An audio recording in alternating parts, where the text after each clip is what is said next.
তাই যে আমরা বিয়ে করেছি, হঠাৎ বিয়ে আমি এখন করার কোনো ইচ্ছা ছিল না আমার পার্সোনালি, কিন্তু আমি যদি এক্ষুনি এই মুহূর্তে না বিয়ে করতাম হয়তো আমার সাথে আর বিয়ে হতো না বা আমি ওকে পেতাম না।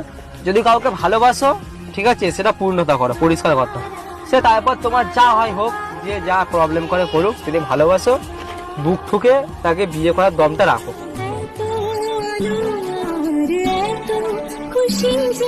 একটা কথা বলবো, যদি কাউকে ভালোবাসো বুক ঠুকে তাকে নিজের করে দাও।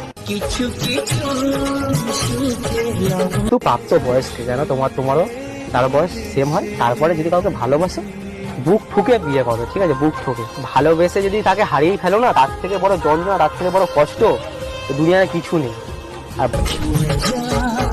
মানে বলবো, যদি কাউকে ভালোবাসো বুক ঠুকে তাকে বিয়ে করারও দমটা রাখো।